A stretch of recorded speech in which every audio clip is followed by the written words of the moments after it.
Welcome to the Wally Show Aftercast, those things we didn't get to during the course of the show today. Gavin, you may have noticed, was absent if you've listened to the regular podcast for about half the show. He came in today, and his wife was supposed to have the baby last week. Then they put it off till the C-section till Wednesday, and then she started having what she thinks is contractions. And so They're like 3 minutes apart. Yeah, that's getting there. So he had to bolt. So hopefully they'll be having a baby today. He hasn't let us know yet, but we'll hopefully have an update tomorrow on the Aftercast. Well, and what's so neat, too, is that we act like this is all God's plan, but in reality, this is Gavin's way of showing you honor and respect because he's ultimately trying to get this baby born on Wally's 60th birthday, which is happening tomorrow. 56th birthday. Oh, I said 6th. You said it right. Yay! You can teach an old dog new tricks. But yeah, I think it shows Gavin's level of respect and admiration that he has for me. You know, kind of a second dad. Yeah, and he even considered, he said, changing the name. Yeah.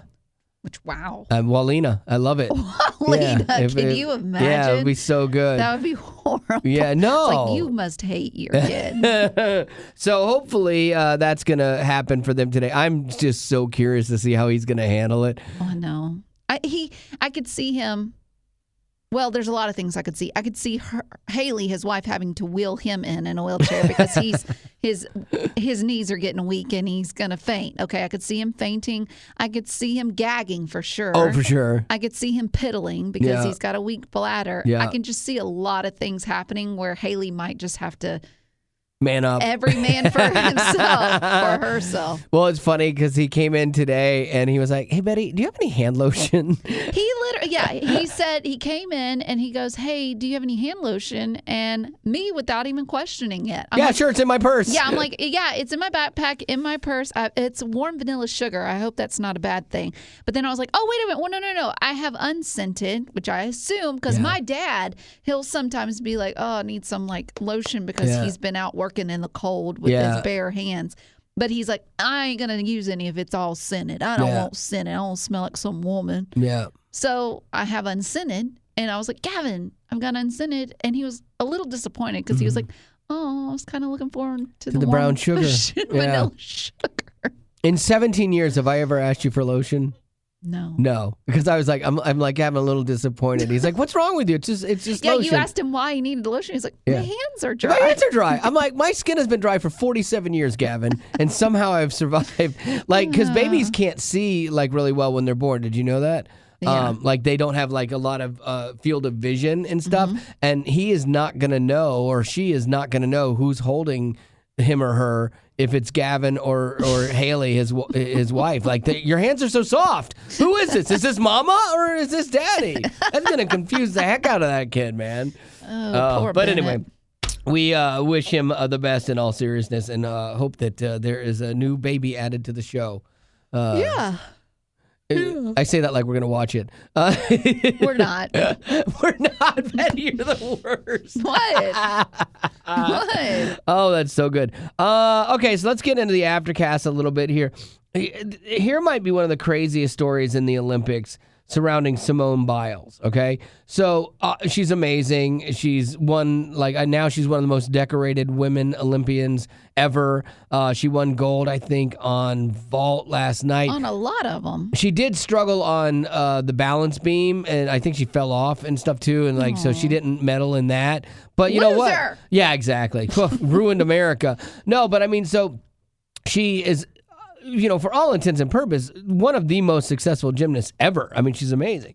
But it's weird. Why would this Olympian get Botox at 27? Look at your face. Rock's face just did a what? Wait a minute. Now I know why. I have seen some memes of people using paused or frozen footage of when gymnasts do their leaps and flips and stuff. Yeah. And when they show their face, they're so contorted. Sure. And so I think she's done so many of those flips where she's contorted her face that maybe it's causing wrinkles. That's funny. Happen. That's a really funny excuse. She's working against gravity No, I would think that would work in her favor. I don't know. She's this really strange phenomenon in that people are kind of critical of like her hair. Like your hair always looks messy, is what they say, and I'm like, what in the world? Like she's so good at this. Like, why are you like taking the little cheap shots or whatever? Mm-hmm. But she said at 27. She didn't like part of the stuff around her eyebrows or her forehead. She didn't like the wrinkles. At 27, here you are, the most decorated women Olympian, and you are still worried about what people think or what you see in yourself as a flaw with some wrinkles in your amazingly in shape body. You know, I don't get that. Well, I'm telling you, they've seen an uptick in Botox sales due to filters on social media. Sure. Because they have a lot of filters that will make your skin look flawless. Mm-hmm. Also, too, it's becoming more acceptable, trendy, available. Like the price is more doable for people. I have friends that get Botox, and they're younger than me. Mm-hmm. So I think it's become more acceptable, more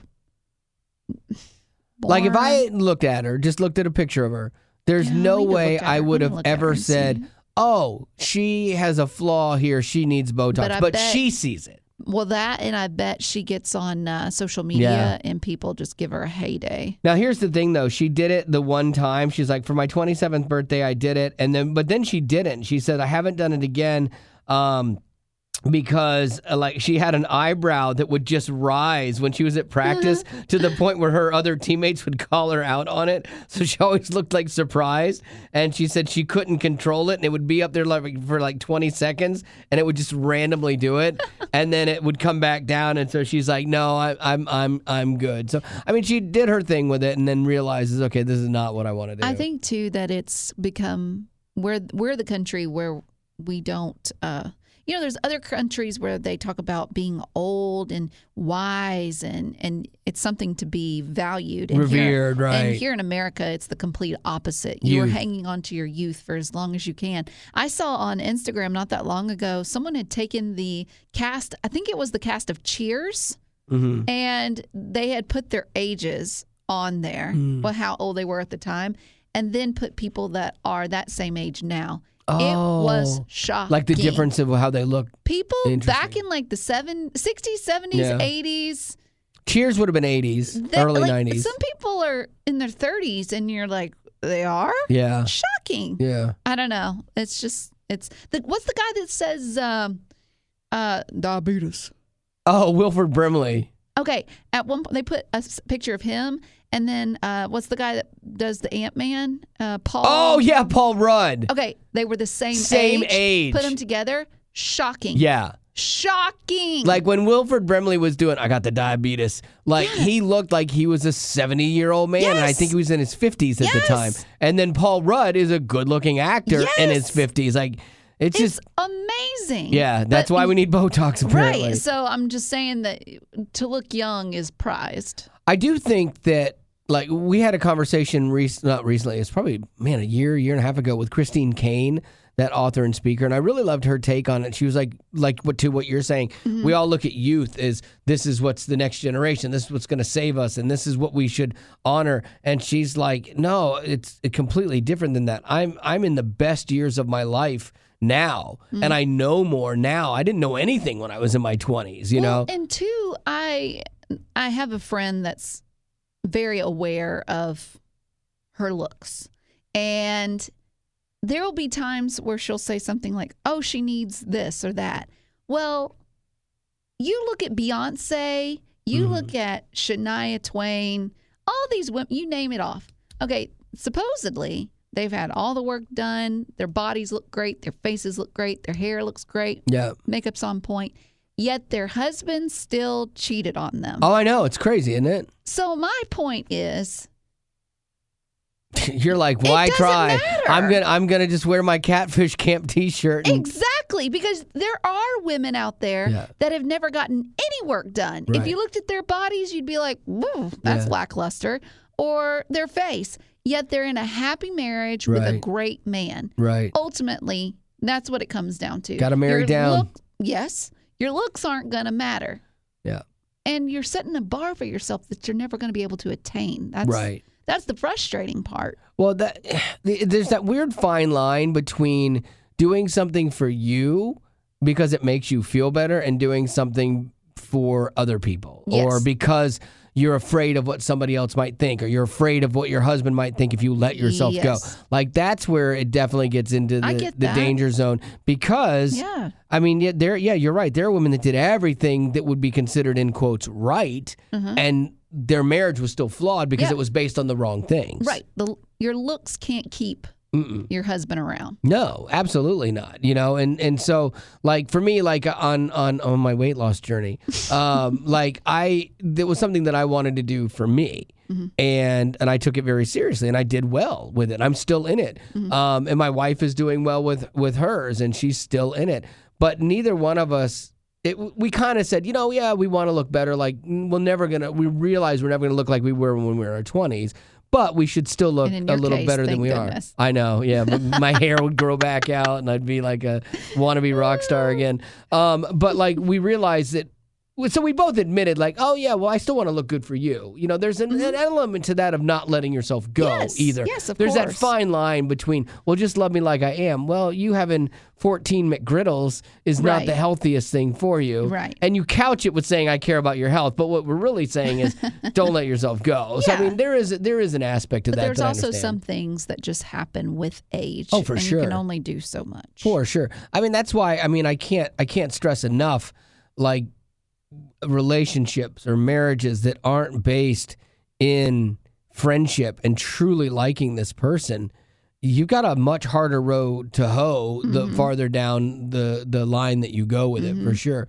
Your friendship will carry you through the extra weight or through some of the other things that you deal baldness. with. I mean, I'm serious. Like, trust me, I'm not blind to my own situation here. It's not like I'm like, honey, you need to lose some weight. No, I realize that this hair thing could be like gone. Hair today, gone tomorrow, And so when that happens, though, that's when I get my full sleeve tattoo. But all that to say, I do feel sad for Simone Biles doing this already at 27. I understand it, but it still makes me sad because I've been in those situations. When your friends did it, were you tempted? Oh, yeah. You were? Yes, because I'll tell you why. Because they noticed that about them. Yeah. Stop. What? I'm trying to be serious. I'm just looking at your face. I'm looking you in the eyes. And I was going to say, it is the farthest thing from reality that you would need Botox. Okay, now I'll go on with my statement. Okay. So my friends who get the Botox, I know that they obviously hold themselves to a high standard and judge their own looks. So I'm thinking they're doing the same to me. Really? And that's so crazy. It's so different from how guys process things, because like we never even remotely consider that. But I will say that in this world, men's looks don't matter near as much as women's looks. And that could be for women trying to impress women. Oh, yeah. But also, too, you're told, or you see these stories all the time of how men leave their wives to go for a younger woman. Right. That makes you feel super insecure, especially as you get older. But it's interesting, though, that like for you, it wasn't like, oh, I'm tempted to get Botox so that I look younger so that I can find a man. You're like, because I'm wondering if my friends are judging me. It was more for your peer group. But when I realized that, that's when I had to stop myself and be like, wait a minute, if they are, then that's their problem, right? Not my problem. Absolutely. And also, too, I don't want to fall into that. It's kind of like I know that I would love hair extensions. You already have great hair, though. No, listen to me. Sorry. I know I would love hair extensions because there's less maintenance. Oh, okay. Whereas with styling, at least, but it makes it look fuller, longer, all the things, okay? I would love that. But I don't do it because I know once I do, I won't be able to go back. And they're expensive too, like for good ones. They're super expensive. You don't want clip-ins. Yeah, so exactly. So all that to say, it's kind of the same thing with Botox. It's like I'm afraid that if I started that, it's something that it's like a train I would never be able to get off of. Interesting. Also, too, like my parents, they're perfect examples of not letting your this sounds horrible, but my parents have aged well. Yeah. But they don't let their looks matter more than they should. Does that make sense? Yeah. Like, my dad still loves my mom for who she is, even though she's 65? Yeah. Is she really? Maybe she's 64. But still. I'm lost. But she's somewhere in there. But I think that if you find yourself a good man, your looks won't matter. There you go. All right, what else you got today? Oh, me. Okay. Yeah. Friends. So yesterday we talked about a new product called Friend. It's an AI-powered necklace. This is so great. That you take around with you everywhere. You wear it around your neck, kind of like a life Tamagotchi. Alert. Yeah, like a Tamagotchi or a life alert. And it listens and responds via text to everything you're doing and experiencing. It begs the question, is this product really needed? And I guess the answer is yes, because with a price tag of $100, Friend isn't set to release till next year, and already the company has been bombarded with multiple pre-orders.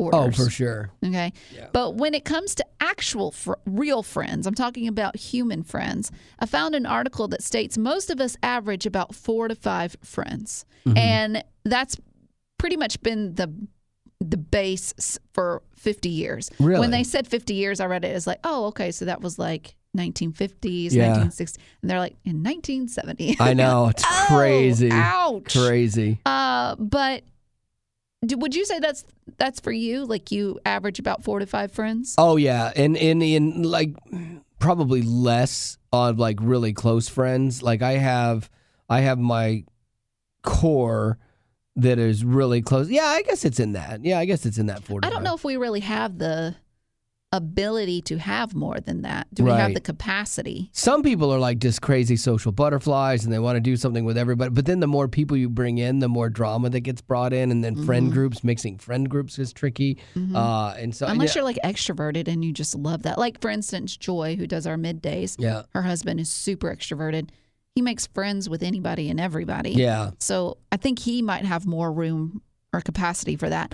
I would say I have on average 4 to 5 close friends. Right. The rest of my friends are, if it works out to see them, great. Yeah, you have circles. Like, yeah, but tiers. there are certain 4 to 5 friends that I would go out of my way to make sure they're good, they're okay, because I love them. Right. But the others, it's like, I care about you. If it works out, great. If it doesn't. Right. Yeah, I'm in that same boat. You know, I have the friends that I would take a bullet for, and then I have the friends that I would shoot a bullet at. You know? Well, the one thing we do wish we had more of is time with these friends. And I agree with that. I mean, I feel like my days now are starting to look similar, whereas I go to work, get off around 1, I come home and I take a nap. Then I go straight to the Pilates. Nice. I'm so impressed that you're still Pilating. And I do that for an hour. Then I come back, I eat, watch a little TV, go to bed. Right. Yeah, you got to not do that. But what else am I supposed to do? How can you? When you eat, do dinner with your friends. Like make that a thing. Like I know you guys do were doing a month or a weekly dinner thing, which I think is great. But yeah, I think what you have to do is like maybe twice a week, make sure that you're like, okay, so I know I'm going to go home and I'm going to eat. So instead of just eating by myself, I would be like, oh, well, hey, let's go grab dinner. Yeah, I think the only problem comes from like 2 of my close groups. Friends, yeah. They don't live close by. So then it's like, and they have kids, multiple kids. So then it gets even more difficult. For sure. Yeah, that is harder. When friends get married and start having kids, then you're like, oh, gosh. Oh, yeah, that changes the dynamic. And that's what we started having. We had a kid just so we could still be friends with people. Like, that was it. Because it changes the dynamic so much. Sad. Yeah, we're like, oh, what do you want to do? I guess have a kid. All right, fine. I don't think that you can have, like, I would rather have a small group of friends that I'm super intentional with than have a giant group of friends that I'm just social with. I'd much rather have people that if they need something, I'll drop anything to go help them. Yeah. And if I need something, they would do the same. Yeah. You know? And so that I've kept my circle small. My circle is weird. Like I've moved around the country a lot in radio, and it seems like I have one friend group basically, or one set of friends from each place I've lived. that I've stayed in contact with, and that we still see each other. Like when I was in California working at Radio Disney, we made friends with Brad and Beth, and they hold my life insurance. I love their family. And so if we're ever near, they came to my graduation from Colorado or from GCU and in Arizona, and then they're coming here next month, and so we'll see them then. So we don't see them a lot, but we see them like every year or every couple years. And then Greg and Molly they're our best friends. Then they moved, and we don't see them as much. But I still text Greg, and we send stuff back and forth. And I don't text hardly anybody.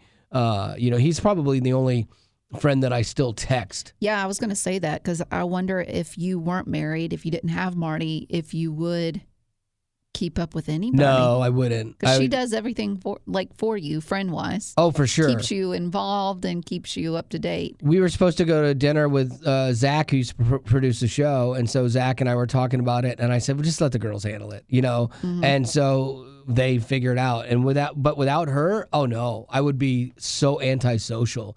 Like I'm social enough with work, and so then when I go home, I get why you go home and you hole up. I would do the same thing. Like I like being at home. I have no problem being at home. And then there's times where I'll go out and do something by myself or whatever. Like I like doing activities, and I would still do that, but I wouldn't actively seek out friends to hang out with. But I know people like that. Yeah. That they need to be around people 24/7. Yeah, and you would think I would, being like an extrovert, but for some reason, the older I've gotten, it's kind of shifted for me now.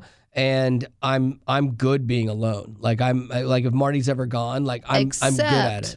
Except I promise you, 9 times out of 10, working with this guy for 17 years, if you leave him alone in the office or the studio, he will come and find you. Oh yeah. He doesn't like to just sit there and be alone. Yeah. At home I'm alone because I've got my cat and I talk to myself, which the company is great. You sound more and more like me. I know, that's what I'm saying. I've been telling you this for years, Rock. You and I are almost the same person. You just don't want to admit it, but we're almost the same person. Maybe I'm a better version. Maybe a healthier version. No, I wouldn't even say that. No, I would. No. I would say that for sure. Really? Oh, I don't think that at all. And I think most people would agree. No, train wreck over there. This guy's got it put together. Oh, you got some birthdays? Yeah, I do. I've got a birthday from Jamie. Wants to wish her sister Jennifer a happy birthday. Happy birthday, Jennifer. Yay! They share she's got her birthday is the day before yours. Oh yeah, I forget mine's this week. Like mine's tomorrow. 60th. I'm 56. I keep forgetting about it. People keep bringing it up, and I've forgotten. Said Jennifer is a mom of 4, has a full-time job, and is currently going to school to get her PhD. Nice. In her free time, she loves watching Clemson football. Oh, nice. She is also the best sister in the world and is a potty. Well, that's awesome. Happy birthday, Jennifer. We have a question from Elijah. It's a burning building question for Wally. Okay. Wally, burning building. Hayden, your hypothetical son, who, by the way, does not exist, but Hayden is the absolute He's worst. not my favorite because Haley is my real daughter and she is my favorite. So Hayden, your hypothetical son, or Blue Ridge barbecue guy and lipstick driveway lady. Oh, wow. So if you didn't know, Wally has a list of people that he hopes doesn't make it to heaven. Yes. And 2 of them are the Blue Ridge barbecue guy and the lipstick driveway lady. That guy and that lady, they are on my list. But Hayden, your blue-haired son, that my ne'er-do-well raises hermit crabs to make this world a better place. I would have to take Hayden. Whoa! Yeah, I would if the choice was you have to invite Hayden back into your home or these 2, I would take Hayden. That is how much. Oh, I can't. How many years has it been that this guy has owned me from this whole conversation? Like this guy won, and this lady that looking at me and blocking the road and just doing her lipstick and looking at me and doing her lipstick more and not moving. They have owned me. I think about them weekly. I know. And I wonder if they think about you Not at all. No, because they're horrible people. And they wrecked my life and they don't even know it.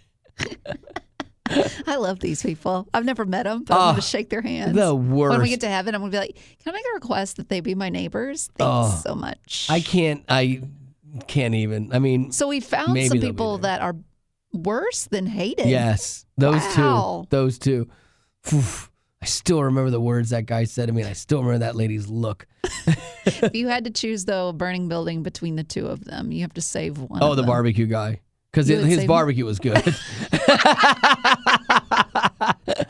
Like, there was that one redeeming thing. Yes, I'm going to have to wait an hour and a half for it, and he's going to serve everybody else other than me, and then he's going to be like, well, this ain't McDonald's. Yeah, well, McDonald's got their act together, sir. They were a mom and pop, too, and then they decided to do things well. But that's not what you said. You but just it was said, good. okay, sir. I said, fine. Fine, I'll just wait my turn. Rolled over and played I dead. did, and it makes me so angry with myself. Oh, If so bad. if time could go back, Oh, yeah. I would change it. how would you have handled If it? I could time machine this thing, Yeah, oh, what would you do? 100%. 100% I would. Really? What I would would speak you do? up. I would be like, dude, this makes no sense to me. Like, I would confront him and be like, I don't understand it. Tell me why pulled pork takes an hour to get if it's been on the smoker for 28 hours, like you Say say. McDonald's, man. Yeah. No, that's not true because they figured out how to do things well. So, no, I reject your premise. Dude, And- I'm kicking you out. You're not allowed in No, here I'm anymore. not going. You're going to have to call the cops here in Blue Ridge. And I have a feeling, and I have a feeling okay, they're going to now agree with me. someone in the background is like, hey, wait, is that Wally? Oh, my gosh. Banana pudding for everyone. And then, I just buy a round of banana pudding. And that is, I mean, honestly, and I granted, I should always be a better person than I am. I get that. But there are times where, like, I'm getting really bad customer service. And this is the Lord, like, looking out for me. And I've wanted to pop off, because we all get mad or frustrated about things. And I've wanted to pop off about something. And then sure enough, someone was like, hey, aren't you Wally? I'm like, oh, I'm so glad I chose not to make an issue of that. Because the last thing I would ever want to do is hurt my witness in front of somebody, or, someone goes, oh, I thought you were a believer and you're not acting like it. So, I mean, I don't want to be that guy. But except for the Blue Ridge Instead, guy. he'll do it here. Yeah, I do it right here. Yeah, this is how I work through it. Okay, wait a minute. One last one. Okay. Time comes back for a driveway lady. How would you handle it differently? Oh. Because there you just, once again, rolled over and I just took it. And then the person behind her actually moved back so I could go in behind her. I think I would drive. Wait a minute. Let's explain the situation. Okay, one more so time. we have a driveway, and the road in front of us was backed all the way up from the light. And it said, even because they were doing construction, it said, do not block the driveway. So there were signs. Don't be a jerk. Don't block the driveway. Apparently, this lady, like... Lipstick lady. Yeah. Okay, Didn't get now, the memo. I can understand missing the sign. I understand that. But then you see someone trying to get out, you go, oh, shoot, let me back up. She had plenty of room to back up. You back up, you let someone out. That's the human thing to do. You don't look at them and be like, smug look and do your lipstick, and then look at them again. Like, you don't do that. So I would, instead of going behind her car, I would go to the smaller gap in front of her car and just go like and wedge myself in like up on the curb and then and so that she couldn't go. But wait a minute, you're pulling out of way FM. Yeah. What if she like? Well, that's what I'm saying. Googled That's why I didn't do anything. That's why I was a good. You said if I had to do turn it all the again. tables. Yeah, I would still do the same thing, but I would like to. Oh, what you would like? Yeah, I would like to go up in front and then just sit there after the light and then do my lipstick. So good times. there you go. All right, well, that is going to do it for our Aftercast, and you can see why I need help. And thanks for being a potty. Betty's love of crime shows has me concerned because I think that she's not learning how to protect herself, but rather how to set me up for a crime. Oh, I for sure am. It's a Gone Girl situation is what I'm thinking. I'm glad I've got you right where I want you. Yeah, that's what I feel like. You need someone in your life that will set you up for success, not failure. Yeah, and that's exactly how I felt with CCU. I mean, I felt intimidated considering going back to school as an adult after being out for so long, but I was set up for success with CCU from my first conversation all the way to graduation. Most classes are only 5 weeks long, which means you can earn your degree and still have time to do whatever you want. Yeah, 5-week classes, that's even good for people with like ADHD. Like for me, you. I know I needed short classes so I could focus when I went back to school because Betty Rock and I kind of lived the same life. Find out more about how you can pursue your passion and find your calling with Colorado Christian University at online.ccu.edu. Colorado Christian University is a nonprofit impact partner.